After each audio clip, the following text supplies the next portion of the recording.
बिस्मिल्लाहिर्रहमानिर्रहीम। दोस्तों, आज की वीडियो में हम पढ़ेंगे कोफाइनाइट टोपोलॉजी के बारे में। तो इससे पहले आपको टोपोलॉजी की सिर्फ डेफिनेशन रिक्वायर्ड है। तो अभी हम स्टार्ट करते हैं कोफाइनाइट टोपोलॉजी के बारे में। कोफाइनाइट टोपोलॉजी या समटाइम्स यहाँ पे डैश लगाई जाती है कि को कंप्लीमेंट के लिए है।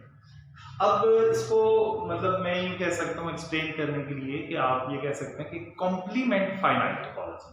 अब आप देखें कि कॉम्प्लीमेंट जब आप किसी भी सेट का फाइंड आउट करते हैं तो जरूरी नहीं होता कि वो कॉम्प्लीमेंट फाइनाइट हो। इसके लिए इससे पहले आपने जितनी भी हमने एग्जांपल्स की थी टोपोलॉजी की, उनमें जो है वो हमने सेट को फाइनाइट लिया था। तो इसके कोफाइनाइट टोपोलॉजी के कंसेप्ट को समझने के लिए आपको पहले एक सेट इनफाइनाइट सेट लेना पड़ेगा। फॉर एग्जांपल देखें, मैं आपको एग्जांपल देता हूं। अगर आप x को ले लेते हैं 1 2 3 यानी आपने x को सेट ऑफ नेचुरल नंबर्स के इक्वल लिया। अब आप इसका कोई सबसेट लेते हैं। अगर मैं a लेता हूं 1 2 3, तो a का complement with respect to x अगर कैलकुलेट किया जाए तो ये फाइनाइट नहीं आता।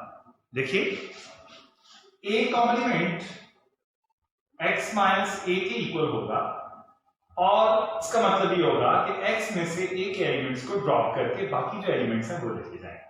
तो x के अंदर 1 2 3 4 अप टू ये सारे एलिमेंट्स हैं, और इसमें से a के एलिमेंट्स यानी 1 2 3 आप ड्रॉप करें तो ये आपके पास आता है 4 5 6 अप टू। इस सेट पे अगर आप नजर डालें तो हमें ये पता चलता है कि ये सेट क्योंकि इनफिनिट एलिमेंट्स को कंटेन करता है, इसका मतलब क्या हुआ, ये सेट इनफाइनाइट है, यानी a का कॉम्प्लीमेंट इनफाइनाइट है। इसका मतलब क्या हुआ कि किसी भी सेट का किसी दूसरे सेट की रिस्पेक्ट से जो कंप्लीमेंट होता है वो जरूरी नहीं है कि वो फाइनाइट हो, वो इनफाइनाइट हो सकता है।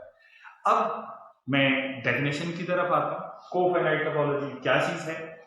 इसी तरह से देखें, मैं अब पहले कोफाइनाइट टोपोलॉजी के ऊपर आने से पहले, उसके ऊपर बात करने से पहले मैं एक एग्जांपल आपको देता हूं। जिस तरह से अब ये देखें आप कि अगर मैं बी सेट लेता हूं, बी सेट के अंदर मैं एलिमेंट लेता हूं 4 5 6 7 अप टू 1। अगर आप b का कॉम्प्लीमेंट लेंगे तो ये आएगा x माइनस बी, यानी क्या मतलब कि x में से b के एलिमेंट्स ड्रॉप करें तो 4 5 6 7 से सारे आगे सारे एलिमेंट्स ड्रॉप हो जाएंगे, तो ये सिर्फ और सिर्फ रह जाएगा 1 2 3। अब ये फाइनाइट है। इसका मतलब क्या हुआ कि किसी सेट का कॉम्प्लीमेंट फाइनाइट और इनफाइनाइट दोनों हो सकते हैं। इस कॉन्सेप्ट के बाद अब मैं आता हूं कोफाइनाइट टोपोलॉजी की। अब देखें, कोफाइनाइट टोपोलॉजी में हम ये बात कहेंगे, डेफिनेशन क्या है। अब इसको देखिएगा, late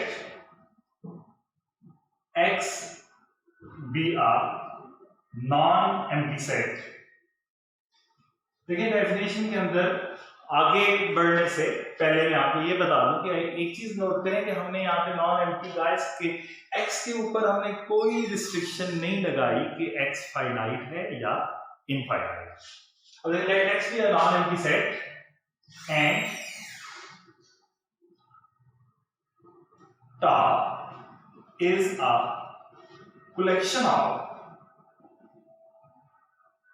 empty sets and all those subsets of x whose complements, जब कंप्लीमेंट की बात हो और उसके साथ कोई चीज ना लिखी जाए, उसका मतलब होता है कि complement with respect to x whose complements are is finite,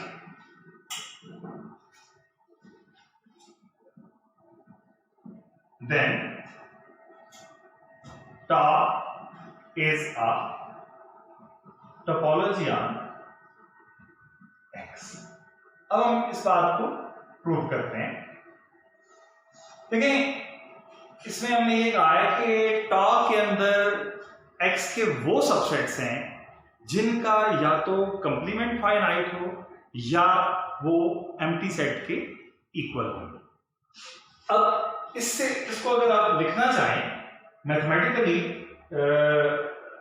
हम लिख सकते हैं tau is equal to empty set union a subset of X such that A complement is 5। यानी आपने x के वो वाले सबसेट्स लेने हैं जिनका कंप्लीमेंट फाइनाइट। अब हम प्रूव करते हैं कि ये जो कलेक्शन है ये एक टोपोलॉजी है x के ऊपर। इसके लिए अब हमें सबसे पहले प्रॉपर्टी टोपोलॉजी को प्रूव करते हैं। देखिए फाइ जो है वो टॉ का मेंबर है, ये हमें गिवन है कि टॉ is a collection of empty set. इसका मतलब क्या हुआ, टॉ के अंदर एम्प्टी सेट बाय डेफिनेशन हमने इसको टॉ के अंदर इंक्लूड कर दिया। अब इसको इंक्लूड करना क्यों जरूरी है मैं वो बात एक्सप्लेन करता हूं। देखें अगर आप एम्प्टी सेट का कॉम्प्लीमेंट ले लें तो ये आता है x माइनस 5, तो ये x आता है। अब x जो है it may be finite and it may be infinite. अगर x फाइनाइट हो इनफाइनाइट हो जाए तो इसका मतलब क्या हुआ, x इस दूसरे वर्डे वाले हिस्से के अंदर कवर नहीं होता क्योंकि x फाइनाइट के बजाय इनफाइनाइट भी हो सकता है। इसका मतलब क्या हुआ, फाइ का कॉम्प्लीमेंट x के फाइनाइट या इनफाइनाइट होने पे डिपेंड करता है क्योंकि ये x के इक्वल है। इसका मतलब क्या हुआ, फाइ का कॉम्प्लीमेंट क्योंकि x है तो ये इनफाइनाइट भी हो सकता है फाइनाइट भी हो सकता है। इसलिए इसको टॉ के अंदर इस जो है वो हमने अलग से इंक्लूड किया है। तो एम्प्टी सेट टॉ को बिलोंग करता है। एंड अब जिस सेट को भी हमें ये बात प्रूव करनी होगी कि वो टॉ को बिलोंग करता है तो असल में हमें ये बात प्रूव करनी होगी कि उस सेट का कंप्लीमेंट फाइनाइट है। या तो वो सेट फाइ के इक्वल है या उसका कंप्लीमेंट फाइनाइट है। तो देखिए x का कंप्लीमेंट आता है x माइनस x, ये एम्प्टी सेट बन गया। इसका मतलब ये हुआ कि ये एम्प्टी सेट के अंदर क्योंकि कोई एलिमेंट नहीं होता, इसका मतलब क्या हुआ, ये फाइनाइट सेट है। तो इसका मतलब ये हुआ कि x का कंप्लीमेंट फाइनाइट है तो x टॉ को बिलोंग। तो इसका मतलब क्या हुआ, पहली प्रॉपर्टी टॉ ने टोपोलॉजी की पहली प्रॉपर्टी पूरी की, यानी फाइ और x दोनों टॉ को बिलोंग करते हैं। Let O alpha such that alpha belongs to induction set B are family of members of टॉ। अब एक बात नोट करें कि हमने ये कहा है कि ये मेंबर्स ऑफ टॉ। अब मेंबर्स ऑफ टॉ में अगर आप टॉ को देखें तो यहाँ पे वो एलिमेंट्स टॉ के अंदर x के वो सबसेट्स हैं जिनका या तो कंप्लीमेंट फाइनाइट है या फिर वो एम्प्टी सेट के इक्वल हो सकता है। तो इसमें एम्प्टी सेट भी हो सकता है। अब अगर इसमें एम्प्टी सेट मौजूद हो तो आप देखिए वो किसी O अल्फा के इक्वल होगा। For example O1 equal to empty set हो सकता है, O2 equal to empty set हो सकता है, या किसी भी for some value of alpha O alpha is equal to empty set. अब देखिए दो केसेस यहां पे बनते हैं। हमने प्रूव क्या करना है, पहली बात ये कि हमने प्रूव ये बात करनी है कि इन सेट्स का यूनियन भी टॉ को बिलोंग करता है। तो इसको प्रूव करने के लिए हमें क्या बात प्रूव करनी पड़ेगी, हमें ये बात प्रूव करनी पड़ेगी कि टॉ के अंदर मेंबर्स ये वाले हैं, या तो इन सेट्स का जो यूनियन है वो इक्वल टू एम्प्टी सेट है, या फिर इन सेटों की जो यूनियन है उसका कॉम्प्लीमेंट फाइनाइट है। अब देखिए if union of these sets is equal to empty set, देखिए ये भी तो हो सकता है कि ये सारी फैमिली एम्प्टी O1 भी इक्वल टू एम्प्टी सेट हो, O2 भी इक्वल टू एम्प्टी सेट हो, O3 भी इक्वल टू एम्प्टी सेट हो, तो फिर सब का यूनियन भी एम्प्टी सेट आएगा। तो इसका मतलब क्या होगा, जब यूनियन सिर्फ एक सूरत में एम्प्टी सेट आ सकता है कि जब O अल्फा सारे सेट ही एम्प्टी सेट के इक्वल हों, और इसको बल्कि मैं लिखता नहीं हूं, then O alpha equal to empty set for all alpha belongs to induction set. इसका मतलब क्या होगा, इस फैमिली में सिर्फ एक मेंबर है। अच्छा, अब बात ये है कि अगर ये एम्प्टी सेट के इक्वल है, मैं इसको वो कर देता हूं, अगर ये एम्प्टी सेट के इक्वल है, हमें इसकी जरूरत नहीं है, देन एम्प्टी सेट बिलोंग करता है कहां? ये कौन सा केस होगा वो मैंने आपको भी लिख के बताया था कि अगर ये इनका यूनियन एम्प्टी सेट आता है, इसका मतलब ये सारे के सारे सेट इक्वल टू 5। और दूसरा केस, पहला ये बन जाता है, दूसरा केस ये बनता है if union is not equal to 5। अब union not equal to 5 means, इसका मतलब क्या हुआ, इस सारी कलेक्शन में कम से कम एक सेट नॉन एम्प्टी जरूर था, देयरफॉर यूनियन जो है वो not equal to 5। Then there exist at least one alpha belongs to induction set such that, यानी कम से कम एक सेट ऐसा जरूर होगा इस फैमिली में कि जो कि नॉन एम्प्टी होगा। अब हमने प्रूव क्या करना है कि ये सेट टा को बिलोंग करेगा। अब इसके लिए हम क्या करेंगे, हम इसका कॉम्प्लीमेंट देंगे, क्योंकि टा का मेंबर होने के लिए दो ही कंडीशंस थी, या तो सेट एम्प्टी के इक्वल हो या फिर सेट का complement find. Now union of O alphas, अगर हम इसका कॉम्प्लीमेंट लेते हैं तो डिमॉर्गन लॉ के मुताबिक ये बन जाता है intersection of O alphas complement. अब ये इन तमाम सेटों के कॉम्प्लीमेंट का इंटरसेक्शन है। तो क्योंकि आप जब इंटरसेक्शन ऑफ सेट्स लेते हैं तो वो हर एक सेट का सबसेट होता है, जिसमें इसका मतलब क्या हुआ, यानी ये सबसेट है किसका, ओ अल्फा कॉम्प्लीमेंट का, for all alpha belongs to induction set. क्यों, देखें, A intersection B is a subset of A intersection B is a subset of B. Similarly जब आप किसी फैमिली की इंटरसेक्शन लेते हैं तो वो उस फैमिली के तमाम मेंबर्स का जो है वो उसका सबसेट होती है। अब ये देखें, अगर ये कॉम्प्लीमेंट का सबसेट है ये चीज, तो इनमें से वो वाला सेट भी मौजूद है जिसके बारे में आपने कहा था कि वो नॉट इक्वल टू 5 है। अब देखिए, O alpha not equal to 5 है, तो ओ अल्फा अगर नॉट इक्वल टू 5 है, now O alpha is not equal to 5, इसका मतलब क्या हुआ कि ओ अल्फा कॉम्प्लीमेंट, देखें अगर टा के अंदर 5 नहीं है तो जो टा के 5 के अलावा जो सेट्स हैं उनका कॉम्प्लीमेंट क्या है, फाइनाइट। इसका मतलब क्या हुआ कि ओ अल्फा का कॉम्प्लीमेंट क्या होगा, फाइनाइट होगा। इसका मतलब क्या हुआ कि यहां पे ये जो सेट है ये ओ अल्फा कॉम्प्लीमेंट का सबसेट है for all alpha belongs to induction set. इसका मतलब ये हुआ कि ये उस सेट, इस सेट का भी सबसेट होगा जो कि फाइनाइट है। इसका मतलब क्या होगा, अब फाइनाइट सेट का सबसेट फाइनाइट होता है, इसका मतलब क्या होगा, union of O alphas complement is finite. इससे हमें क्या पता चला कि जिसका कॉम्प्लीमेंट फाइनाइट हो, हमने पहले कहा था कि वो क्या होगा, टा को बिलोंग करेगा।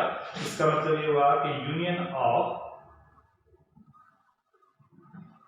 ओ अल्फा बिलोंग्स टू टा। क्या प्रूव हो गया कि union of any number of members of tau belongs to tau. तो ये टोपोलॉजी की दूसरी प्रॉपर्टी पूरी हो गई। अब तीसरी प्रॉपर्टी और लास्ट ये कंपैरेटिवली दूसरी प्रॉपर्टी से इजी होती है। इजी होने की रीजन सिर्फ ये है कि यहाँ पे आपको सिर्फ 2 सेट लेने पड़ते हैं और यहाँ पे आपको फैमिली ऑफ सेट्स लेना, ठीक है। अब देखिए हम ये क्या करते हैं कि let O1, O2 belongs to tar। अब प्रूफ क्या करना है कि इनकी इंटरसेक्शन भी tar को बिलोंग करती है। अगर O1 इंटरसेक्शन O2 अगर ये इक्वल टू एम्प्टी है, देन एम्प्टी सेट क्योंकि tar को बिलोंग करता है, इसका मतलब क्या हुआ कि O1 इंटरसेक्शन O2 tar को बिलोंग करता है। लेकिन क्योंकि जरूरी तो नहीं है कि O1 intersection O2 equal to empty set हो। If O1 intersection O2 is not equal to 5, ये दूसरा केस और एक केस ये था कि अगर ये एम्प्टी सेट के इक्वल हो और दूसरा केस ये नॉट इक्वल टू एम्प्टी हो। अगर ये intersection not equal to 5 then it means कि दोनों सेट नॉन एम्प्टी, क्योंकि ये पॉसिबल नहीं है कि एक सेट एम्प्टी हो और जब आप उसकी दूसरों के साथ इंटरसेक्शन लें और नॉन एम्प्टी आ जाए। इसका मतलब क्या होगा, दिस इम्प्लाइज दैट O1 भी नॉन एम्प्टी होगा और O2 भी नॉन एम्प्टी होगा। अब ये O1 और O2 दोनों टा के मेंबर्स हैं, लेकिन टा का मेंबर होने की शर्त तो ये है तो या सेट 5 के इक्वल हो या उसका कंप्लीमेंट फाइनाइट हो। इसका मतलब क्या हुआ कि O1 का कंप्लीमेंट ये भी फाइनाइट है और O2 का कंप्लीमेंट ये भी फाइनाइट है। अब हमारा टारगेट क्या है कि O1 intersection O2 belongs to tar। अब उस टारगेट को अचीव करने के लिए हम क्या करते हैं, क्योंकि ये नॉट इक्वल टू 5 है तो हम क्या करेंगे, इसको ये करते हैं कि ये नॉट, इसमें हम क्या करेंगे ना, अब इसका हम कॉम्प्लीमेंट लेते हैं।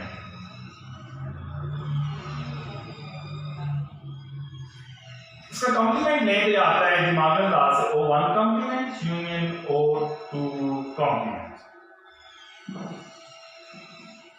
अब ये देखिए ये भी फाइनाइट है और ये भी फाइनाइट है, तो दो फाइनाइट सेट्स का यूनियन जो है वो फाइनाइट होता है। इसका मतलब क्या हुआ कि ये O1 इंटरसेक्शन O2 का कंप्लीमेंट फाइनाइट है, तो इसका मतलब क्या हुआ, ये बिलोंग करता है tar। क्या मतलब हुआ, इंटरसेक्शन ऑफ any two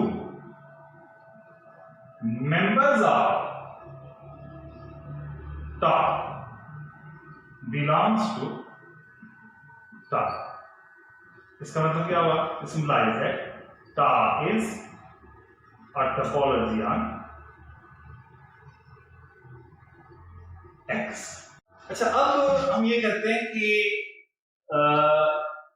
इसमें जो बात अब हम डिस्कस करेंगे वो ये कि अगर X फाइनाइट हो तो फिर कोफाइनाइट टोपोलॉजी क्या होगा। तो ये बहुत इंपॉर्टेंट क्वेश्चन है, वो हम डिस्कस करते हैं।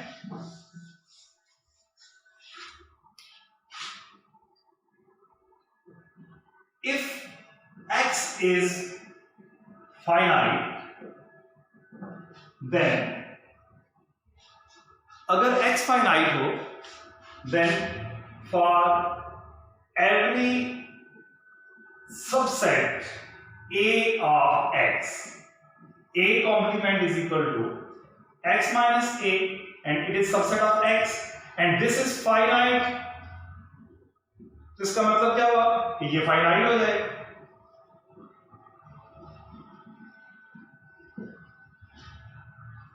इट मीन्स कि अगर X फाइनाइट हो तो X के जितने भी सबसेट्स हैं उनका कंप्लीमेंट फाइनाइट होता है।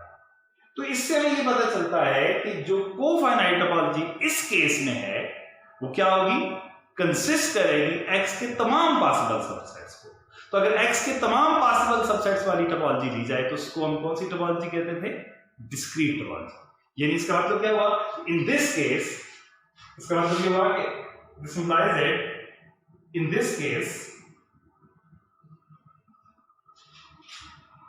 कोफाइनाइट topology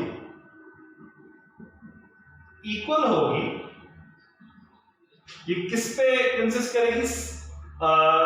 consist of all subsets of X. इसका मतलब क्या हुआ कि ये बन जाएगी पावर सेट के इक्वल।